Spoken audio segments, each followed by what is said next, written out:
Hi everyone and welcome back to GK Today. I am Sia and very good morning. Here we are discussing the most important current affairs of 25 July. But first let us recall the last day current affairs, and they are: Invictus Research Program is an initiative of which space organization. It is related with answer is option number A, European Space Agency. The next is the Bedouin tribes are primarily found in which region? Answer is option number A, Middle East and North Africa desert. The next is Tuvalu Island. It was recently seen in news. It's located in which ocean? And that is option number D, Pacific Ocean. What is the rank of India at the 66th International Mathematical Olympiad? And that is 7th. Which country has emerged as the global leader in fast payments according to the IMF? And that is India. The next is which country has created an in vitro biotransformation system that can make sucrose from methanol, and recently it is by China. The next is which country is the host of FIDE Chess World Cup 2025, and that is India. What is the name of the AI-powered chatbot launched by the Ministry of Skill Development and Entrepreneurship? And that is SIA. Option number C, Skill India Assistant. The next question: which state government has released the Green Hydrogen Valley Declaration 2025, and recently it is by the Andhra Pradesh. Right? Back to the session. Here we are discussing the topics including Codex Alimentarius Commission and the theme of National Cybersecurity Exercise, a recent mobile application just because recently it won a prize, that is Champion Award, and a government scheme to develop iconic tourist center to a global scale. Recent site, that is a fossil site, we will discuss, and the eighth and the last trip in the project ASW-SWCC reach we will discuss, and first major national cryptocurrency law by a country we will discuss, and Malaysia's largest importer of germinated oil palm seed, and recently the ICC announced the host country of World Test Championship finals for the year 27, 29 and 2031. Here we go with the first one. The first is Codex Alimentarius Commission was jointly established by which two organizations? Here we are discussing the CAC. Basically, it is an apex body that set rules and regulation for food security and standard. So basically, to ensure global food safety and quality standards, an apex body, and that is CAC. It is a UN agency overall, and currently it is managed by option number B, Food and Agriculture Organization, and WHO, World Health Organization. So it wasn't new just because of their 88th session of the Executive Committee, and here India recognized for their major efforts in the field of food security and standards, and for the efforts made by India in the millet market. So recently India's role in global food standards was appreciated at the 88th Committee of the Codex, and the session was recently held at the Food and Agriculture Organization headquarters, that is based in the capital of Italy, and that is the Rome.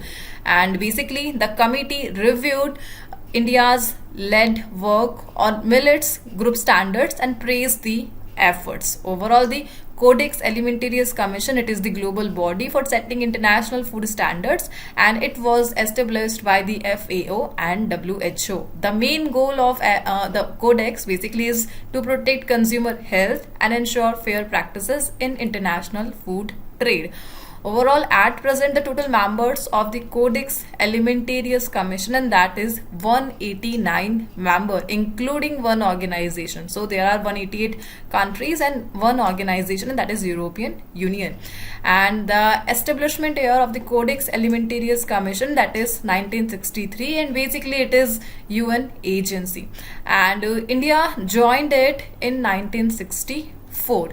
In India, to represent the Codex Alimentarius, there is a group, and that is NCCP, India's Codex body, exactly established by the FASI. So NCCP here stands for National Codex Committee of India.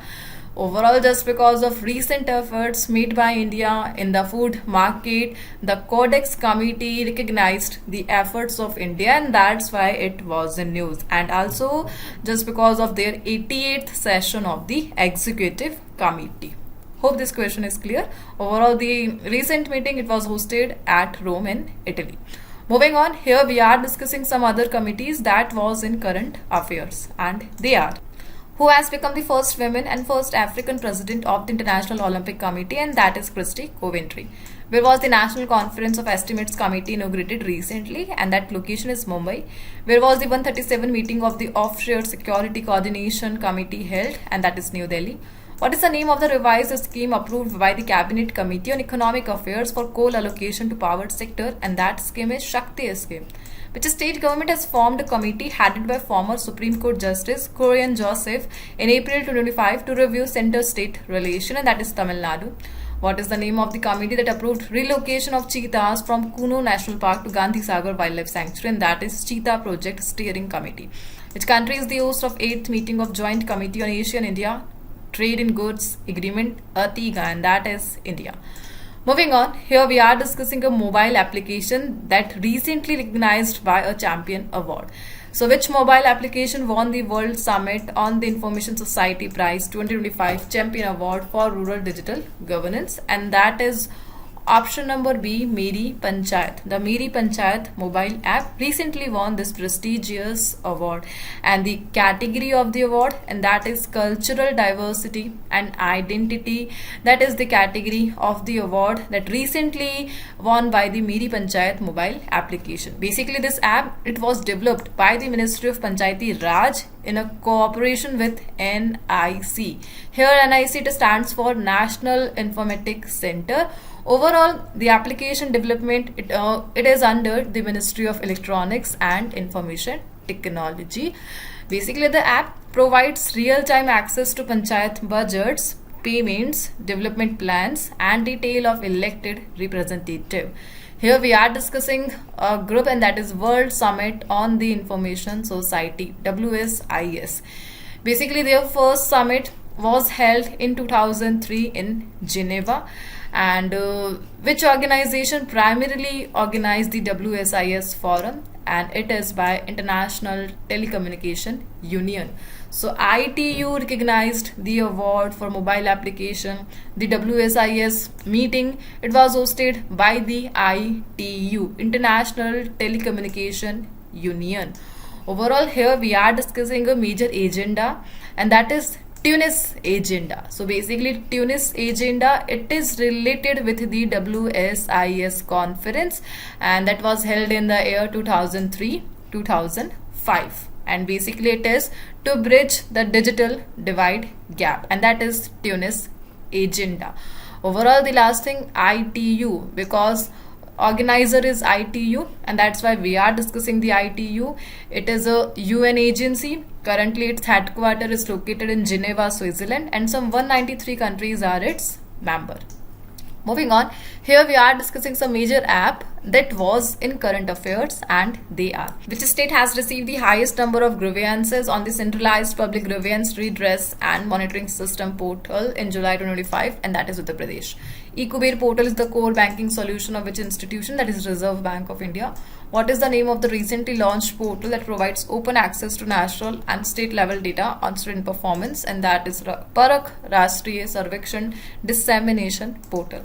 The Passport Seva portal, it was established by the Ministry of External Affairs. Which ministry has launched the MCA21 portal for automating corporate legal process? And that ministry is Ministry of Corporate Affairs.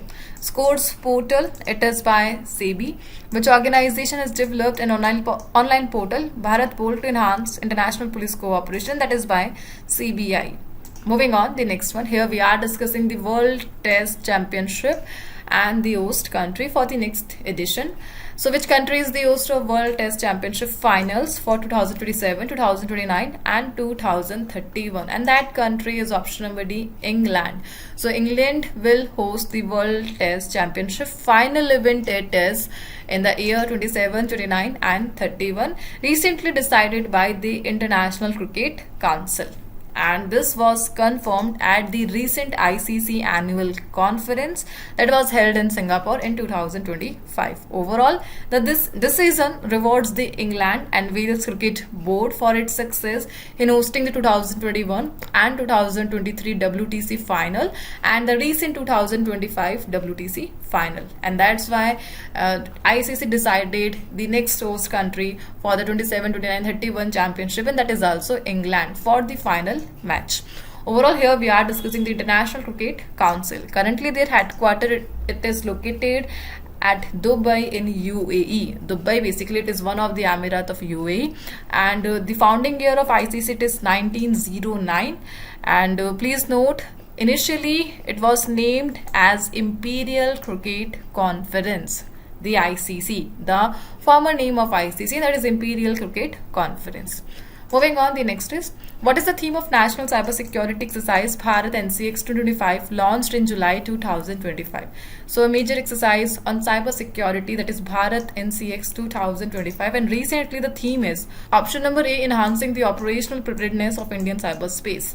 And recently it was inaugurated by the Deputy National Security Advisor, and that is TV Ravichandran at Rashtriya Raksha University. Overall, the current National Security Advisor, that is Ajit Doval, and the deputy one is TV Ravichandran. The event organized by the National Security Council and focuses on enhancing the operational preparedness of Indian cyberspace. Overall, it brings together cybersecurity experts, defense forces, policymakers, and industry leaders for a 2-week national cyber drill. And that's why it wasn't new. So, a major cybersecurity exercise, that is Bharat NCX 2025. Moving on, here we are discussing a major scheme to boost the development of tourist center. What is the name of the scheme? And that is option number B, SASCI, Special Assistance to States for Capital Investment. It is. So recently the Ministry of Tourism, the cabinet minister is Gajendra Singh Shekhawat, and recently he launched the SASCI scheme to develop iconic tourist destination into world-class attraction, and the funding it will be by the central government until March 31st 2026. Basically the goal, it will focus on infrastructure, branding, sustainability and operation, and a major collab between state and center to boost the development of iconic tourist center, and that is on the world level. So state government will manage the projects which must be completed within 2-year target. Moving on, here we are discussing a fossil site, that is Guryul Ravine fossil site. So recently it was in news because a recent warning published by the Geological Survey of India, GSI. So recently it was in news. The fossil site, it is located in the UT of Jammu and Kashmir. Exactly the district is Vihi district, and it is important because this site has fossils from the Permian Triassic extinction event. Basically, this era is associated with the dinosaurs, right? Please note that site is important because it also shows evidence of the world's first tsunami event in its rock layer. Overall, you have to remember the district, that is Vihi, UT, that is Jammu and Kashmir, and the location is Guryul Ravine fossil site. Moving on, the next one. What is the name of the 8th and the last ship in the anti-submarine warfare shallow watercraft series launched in Kolkata? So Kolkata, basically Garden Ridge Shipbuilders and Engineers is based in Kolkata. And recently they launched the 8th and the last ship in the ASW SWC series, and that is INS Ajay. So Yard 3034 Ajay is the 8th and the last ship of the anti-submarine warfare shallow watercraft launched on 21st July at GRSC base, and that is Kolkata. Basically, this series enhances the Indian Navy's capabilities in underwater awareness, anti-submarine warfare and mine laying. And the ship is equipped with advanced sonar system and various other equipments, boosting India's maritime security in the Indian Ocean region. Overall, this last ship, it is related with the ASW SWC series and recently launched by the GRSC. Please note the Garden Ridge Shipbuilders and Engineers. Currently, there are 2 assembling line of GRSC located in Kolkata and in Ranchi. Moving on, the next one. Which country has passed the first major national cryptocurrency law called the Genius Act in July 2025? And it is by United States. So recently the US lawmakers passed the first major national cryptocurrency law called the Genius Act in July 2025. The bill focuses on regulating stable coins. Here, stable coins, it is a type of cryptocurrency, and basically the goal is to secure the real-time payment transaction by using the cryptocurrency. And basically the goal to secure the real-time exchange of money by using the cryptocurrency. So the crypto industry supports the bill for promoting mainstream acceptance and clarifying regulation. And recently it is first of its kind law initiated by the United States of America. Moving on, here we are discussing Malaysia's largest importer of germinated oil palm seed, and that is India. So as per data in 2024, India imported some 3.03 million ton of palm oil from Malaysia, accounting for 17.9% of Malaysia's export. And India became Malaysia's largest importer of germinated oil palm seed. Here is the update from Malaysia. Basically, Malaysia wants to set up a plant to produce the germinated oil palm seeds in India, and for that Malaysia is demanding a land from India. If land is provided, then there will be Malaysian based germinated oil palm in India, a project basically to produce the oil palm. Overall, there is a goal of India. India plans to expand palm oil cultivation to 1 million hectares by 25-26, aiming for 2.8 million ton by 29-30. So recently the largest importer of germinated oil palm for Malaysia, and that is India. And that's why this question was in news. Overall, Malaysia offers to collaborate if India provides land for local palm oil production. Basically, palm oil, it is edible. The vegetable oil, it is. So with this question, we have completed the daily 20 MCQ series analysis that is available in GKToday Android app. And the topic of today's quiz, basically it is associated with a word, and that is importer, that you have to mention in the comment box. So only one question for you for today's quiz. So I hope you have found it useful and productive, and thank you for watching. Wrapping up.